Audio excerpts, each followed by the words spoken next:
So you see ugly, but I see quite gruff and imposing. No, I'm sorry. We'll let the comments decide on that, but I think you did bad. But this is the Revenant, right? This is the new class that's coming, a new profession, coming with Heart of Thorns. And it sounds kind of interesting. It's all like based around the lore of the Guild Wars universe, right? And calling upon legends to exactly. So you go back in time and you summon legends to give you abilities, and it swaps out the second half of your skill bar down there. Right. And you call on the power of the mists. So here, the two legends in this is the first time anyone's played it. I'm playing as King Jalis Ironhammer. Right. Is that a character that you know from the story, or that people will know from the story? I think so. If you're into the lore, you'll know this character. Yeah, sure. So the first half of my skill bar there is based on my two-handed hammer ability, which they're kind of ranged attacks, which is new. This is a new weapon thing. But when I swap the F buttons there, F1 and F2, I've got King Jalis Ironhammer Legend, and I've got Malix, the Demon. Jalis is easier. He's based a bit more around protection. Sure. And Malix is based around condition. Taking conditions on attack is a bit trickier. It sounds like the Revenant's going to be real situational, which I kind of like, actually. It means you can adapt to the kind of encounters you're dealing with, apparently on the fly to an extent. There doesn't seem to be any cooldown between swapping, or much cooldown between swapping between the legends. Mm-hmm. So yeah, when you will get better than I am at this, you can... You could play as Malix and then as Jalis, and I think they're probably quite complementary, because Malix is all about kind of hurting himself, and then Jalis is a bit more protection based and can stand up to a bit more pain. Switch between them might make sense. So you can use, when you switch between the stances or the legends, you can't carry on using an ability that you're using from the other one, so it will stop you. It will stop you doing that. Yeah, it sounds interesting. It sounds like the kind of character or the kind of class or the kind of profession, I need to get the word right, that could only really exist in a game like Guild Wars 2, just because of it is tied so heavily into the history of that world, which is cool. It's not like you kind of traditional fantasy RPG class. Like, they tried to do things different, and you're seeing a few new abilities in the background. This is a new mastery, which is their other way of expanding the skills. And that's the alternative to raising the level cap, which is traditional like expansion. Yeah, so the argument goes you raise the level cap so you can take on new content in a new zone. Their idea is we're not going to raise the level cap, we're going to kind of horizontally spread the skills, so we're going to give you new abilities to tackle a new content. And how do you unlock those abilities then? If it's you get mastery points for completing quests, doing things in zones. So we got one mastery point. I spent it in hang gliding in this demo, because of course you did. Yeah.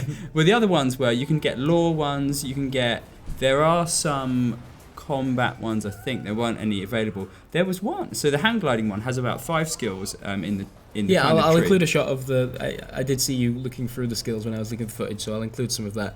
But yeah, so that means it is still kind of focused around exploration. It wants you to... And this zone that you're seeing in the background here, this is the Maguuma jungle, the big new area that they've got. And I'm doing a kind of public battle here with this dragon, this wyvern, that takes a while to die. Don't worry, I switched to some gameplay when you're using the necromancer class, and apparently looks like there's a larger group involved. So it's just me on my own. To go a little bit easier then. This is a big new zone, and we saw a fraction of it. Mm-hmm. And even when we're looking on our map, we couldn't. I'm just thinking in comparison to like how World of Warcraft's always going to be the comparison when that brings an expansion and you've got like usually a new continent of. Basically, that's what they'll have. They're going to have a new concept, and there's 3 tiers to it as well. So there's the canopy, then there's the middle, and then there's the forest floor as well. And I think the idea is that it's really richly detailed stuff. You can see when you look around, there's tons to look at, and it feels quite dense with stuff going on. Again, we didn't get an idea of the size of it, but I talked to them just after they announced the expansion, and they were talking about, it's massive. This is the biggest thing we've built in Guild Wars, and I think it will be a considerable area. But they're also adding masteries and things to the existing... Yeah, and there's the specializations for each of the professions. That's the big new thing, that people who are fans of class mechanics... I mean, the masteries are exploration things, and but they're not going to give you edge in PvP combat. And they were specific about this. They say, there's not going to be any context for you to use them in PvP, so masteries are something you'll use for the PvE game in Maguuma. But specializations are the way you can the big mechanical shapes, specialize and there'll be one specialization at launch for every profession, including the Revenant. Okay, question: doesn't that mean that every class is kind of, at least to start with, going to be limited to picking that specialization? Probably. I don't know how it'll play out exactly. I don't know if you'll be effectively gimping yourself if you don't pick Druid to start with. But it's more, their general thinking, their philosophy is more situational based. So you're not necessarily more powerful when you're specialised, you're just equipped better for certain other situations. Okay. I think that's their thinking. And definitely what this expansion is doing is laying the path for how they are going to expand Guild Wars in the future. Mm-hmm. So they're going to expand it with masteries, they're going to expand it with specialisations. Yeah, because I think when they originally talked about their long-term plans for Guild Wars and the kind of monthly updates that we'd keep seeing, some people maybe expected new classes to come via those updates, and I guess whereas that may have been unfeasible at the time, a specialization, a kind of more of a subset of a class, might make sense for updates outside of just the expansions, right? Yeah, where I always thought Guild Wars was most clever, like the first Guild Wars, was giving you tactically tons of options. Not necessarily saying this is more powerful, but going, decide for yourself. Yeah, just in terms of switching between weapons in the very... and giving you a pool of stuff. And then when you've decided for you singularly, then you base a whole grouped play around all of your builds. So there's endless possibilities for basically a massive meta game. So they're trying to mix that up, I think. And we did also play, you won't see it in this footage, but we played some of the new Stronghold PvP, which is 5v5. And there is a new World versus World map as well. Yeah, Borderlands. And you didn't see the Stronghold. That's based around, that's got guild implementation in it as well. So it's going to be, I think, eventually for organised groups to go against each other. It's based upon collecting supplies from a kind of hotly contested middle area, running them back to there's kind of objectives, and then you run them back to the beginning, and then you use your supplies to buy archers to either defend your keep lord, your guild lord, or you buy soldiers who can go and smash the doors down of the other team and help you get to their guild lord. It's I thought it'd be a longer paced game. I thought it would be something like Alterac Valley in World of Warcraft, where you have a few hours long game. But you're thinking old school Alterac Valley. And these were like 15 minutes. And in fact, when we came up a group, I think it was a community group they'd invited over for this first hands-on.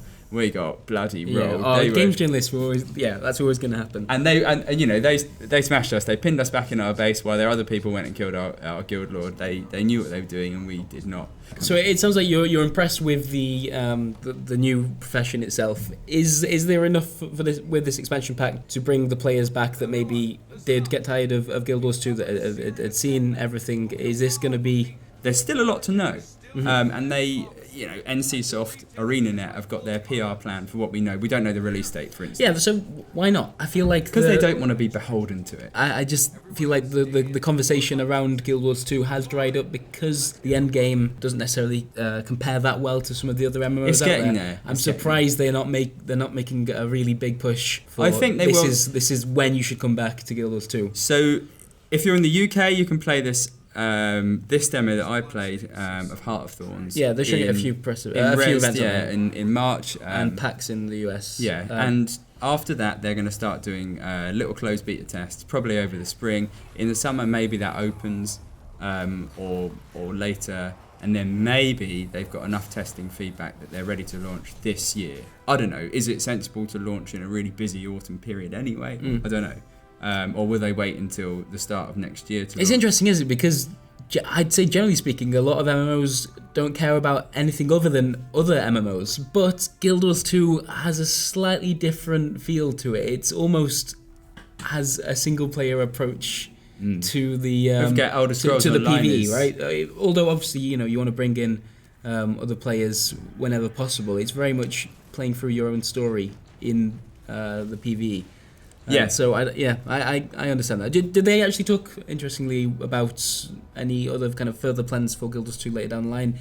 Is this the first expansion pack of multiple expansion packs? Do you get the impression, or they haven't said anything about other expansion packs yet? But look back to Guild Wars 1, and that had a number of expansion packs, all doing a similar kind of thing to this expansion. Interestingly, the first expansion pack for the original Guild Wars was already out by now. So I would expect them somewhere down the line, and they've said, specializations, masteries, this is what we want to do. I would expect them to follow this route and keep doing this kind of thing every couple of years. Fair enough. Okay, well, thank you, Bertie. You're welcome. Thanks for having me. Thanks for your ugly Revenant. Oh, he's not ugly.